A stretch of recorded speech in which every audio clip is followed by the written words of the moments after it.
नमस्कार, स्वागत है आपका सत्यमेव जयते चैनल में और मैं हूं डॉक्टर हरीशचंद्र लखेड़ा।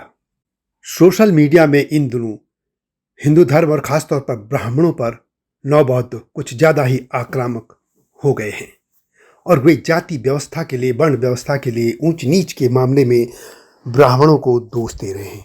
लेकिन उन्हें मनुस्मृति को जलाने की बजाय या रामचरितमानस या अन्य ग्रंथों पर, धर्म ग्रंथों पर उंगली उठाने की बजाय बौद्ध धर्म के ललित बिस्तर पर भी ध्यान देना चाहिए, उसे एक बार अवश्य पढ़ लेना चाहिए।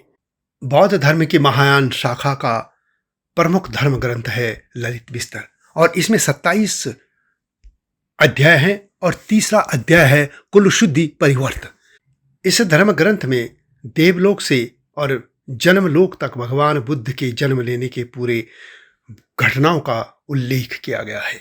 इसमें जन्म लेने से पहले ही भगवान बुद्ध का कुल तय किया जाता है और वे किस जाति किस कुल में जन्म लेंगे यह भी तय किया जाता है। और इसमें साफ तौर पे कहा गया है कि भगवान बुद्ध ब्राह्मण और क्षत्रिय कुलों में ही जन्म लेते हैं, बाकी हीन कुलों में नहीं।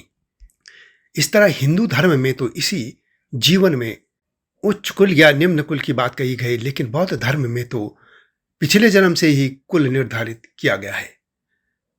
पूरा मामला क्या है इसे मैं विस्तार से बताऊंगा, लेकिन जब तक मैं आगे बढ़ूं आपसे अनुरोध है कि मेरे इस चैनल को यानी सत्यमेव जयते यानी STV को अवश्य देखिएगा और मेरे हिमालय लोक को भी देखिएगा, ये आपसे विनम्र अनुरोध है। तो बात करते हैं ललित बिस्तर के कुल शुद्धि परिवर्त का, जिसमें भगवान बुद्ध के यानी बोधिसत्व के जन्म लेने के लिए जो कुल की अवधारणा की बात कही गई है। आमतौर पर हिंदू धर्म को इसलिए कटघरे में खड़ा किया जाता है कि उसमें जाति व्यवस्था है, ऊंच नीच की भावना है और वर्ण व्यवस्था आदि बातें हैं। लेकिन बहुत कम लोग जानते हैं कि दूसरे धर्मों में भी इस तरीके की बातें हैं। रामचरितमानस पर भी उंगली उठाई जाती रही है और मनुस्मृति तो सभी के निशाने पर रहती है। लेकिन इस बार मैं बात करूंगा बौद्ध धर्म ललित बिस्तर की, जिसमें भगवान बुद्ध के जन्म को लेकर कहा गया है कि वे किस कुल में जन्म लेते हैं। और इस धर्म ग्रंथ में तो बाकायदा एक कुल को लेकर ही या कुल की शुद्धि को लेकर ही एक अध्याय भी है। इसी पर मैं बात करूंगा, लेकिन जब तक मैं आगे बढ़ूं आपसे अनुरोध है कि हिमालय लोक यूट्यूब चैनल को सब्सक्राइब अवश्य कर दीजिए, जिन्होंने अब तक ऐसा नहीं किया है या जो चैनल पर नए हैं। तो बात करते हैं ललित बिस्तर की। ललित बिस्तर एक महायान सूत्र यानी उनका एक धर्म ग्रंथ है, जिसमें कि भगवान बुद्ध की जीवन कथा शामिल है। उसमें उनके तुषित स्वर्ग से अवतरण से लेकर सारनाथ, वाराणसी और भारत के हिरण उद्यान में उनके प्रथम उपदेश तक का सब शामिल किया गया है। और यह बताता है कि बुद्ध इस दुनिया में कैसे प्रकट हुए, उन्हें कैसे जागृति प्राप्त हुई और उन्होंने किस कुल में जन्म लिया था और क्यों उन्होंने वह कुल चुना था। लेकिन अभी मैं बात सिर्फ यही करूंगा कि वे किस कुल में जन्म लेते हैं और कुलों की अवधारणा पर मैं नई वीडियो लाऊंगा। ललित बिस्तर ग्रंथ ईसा की 2वीं शताब्दी या 3वीं शताब्दी की रचना मानी जाती है। ललित बिस्तर में 27 अध्याय हैं और यह संस्कृत और एक स्थानीय बोली में लिखा गया है, जिसे बौद्ध संकर संस्कृत कहा जाता है। तथागत बुद्ध के जन्म को लेकर कहा गया है कि महारानी माया को स्वप्न आता है कि एक सफेद सुंदर हाथी उनके गर्भ में प्रवेश कर रहा है। ललित बिस्तर में बुद्ध के गर्भाधान और जन्म की कथा में चमत्कारी तत्व को अन्य बौद्ध संप्रदायों के विवरणों की तुलना में अधिक महत्व दिया गया है।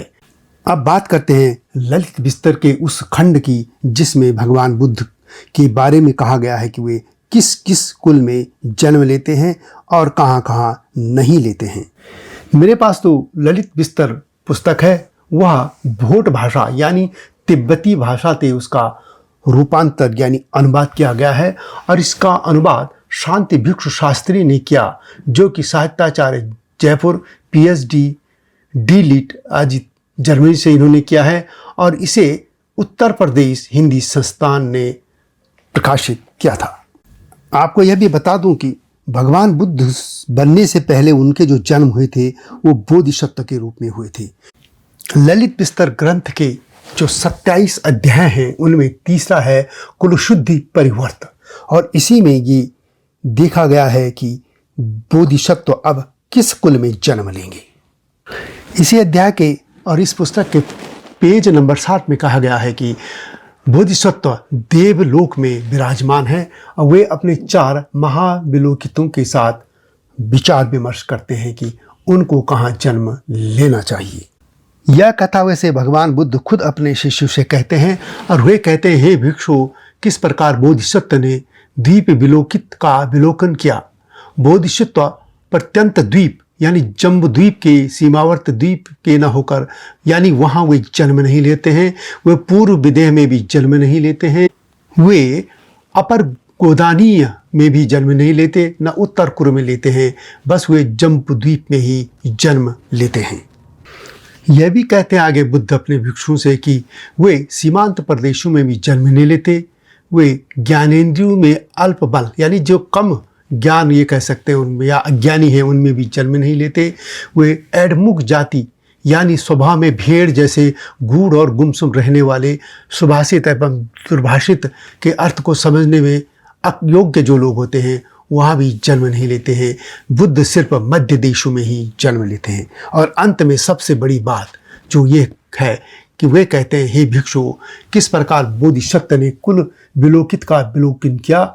बोधिसत्व कुलहीनों में, चांडालों में, वेणुकारों में, कुलों में, रथकार यानी बड़े यहाँ ब्रैकेट में लिखा है, कुलों में, पुक्कस यानी निषाद से शूद्रों में, उत्तम शंकर जाति में कुलों में उत्पन्न नहीं होते हैं।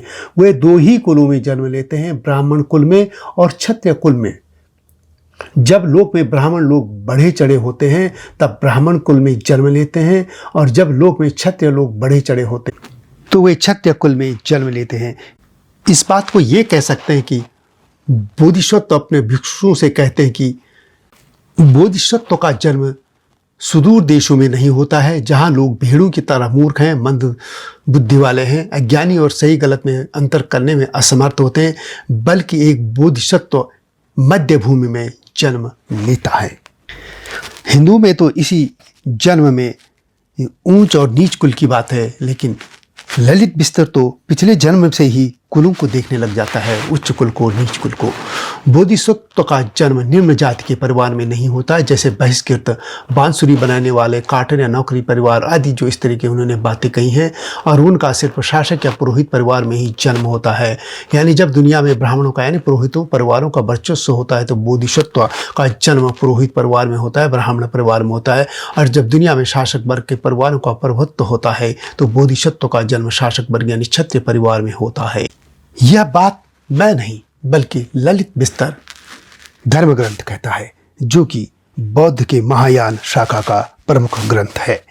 अब सोचने की बात यह है कि क्या सिर्फ हिंदू धर्म के ही धर्म ग्रंथों में ऐसी बात कही गई है, या जो लोग दावा करते हैं कि बौद्ध धर्म सबसे प्राचीन धर्म है, यानी हिंदू सनातन धर्म से भी पहले थे, और यदि वे इस बात पर कायम है तो उनको यह भी स्वीकार न करना होगा कि इसका मतलब जाति की बात या कुल की बात तो बौद्ध धर्म से ही हिंदुओं ने सीखी होगी। तो यह वीडियो कैसी लगी कमेंट में अवश्य लिखें। जल्दी आऊंगा नई स्टोरी के साथ, तब तक नमस्कार।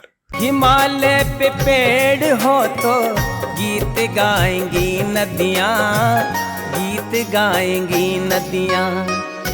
पेड़ों पे चिड़िया है तो गीत गाएंगी नदियाँ, पेड़ों पे चिड़िया है तो गीत गाएंगी नदियाँ। माँ की लोरी जैसे होते हैं नदियों के गीत।